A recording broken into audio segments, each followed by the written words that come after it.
लातूर जिल्ह्यात गणरायाचं मोठ्या धुमधडाक्यात आगमन होत आहे.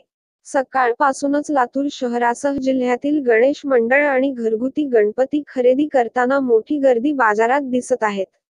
यासोबतच सजावटीचे साहित्य आणि पूजेचे साहित्य खरेदीसाठी ही गणेश भक्तांनी बाजारात गर्दी केली.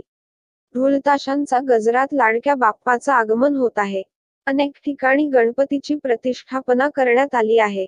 कोरोना महामारीमुळे 2 वर्षांनंतर प्रथमच सार्वजनिक गणेश मंडळांकडून गणेश स्थापना होत असून यावर्षी हा गणेशोत्सव मोठ्या प्रमाणात साजरा करण्यात येणार आहे.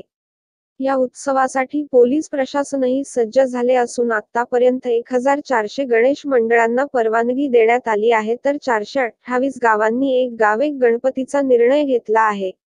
श्रींच्या प्रतिष्ठापनेच्या दिवशी वाहतूक व्यवस्था सुरळीत राहावी आणि कोणतेही अनुचित घटना घडू नये म्हणून बाजारात मोठा पोलीस बंदोबस्त वाढविण्यात आला आहे.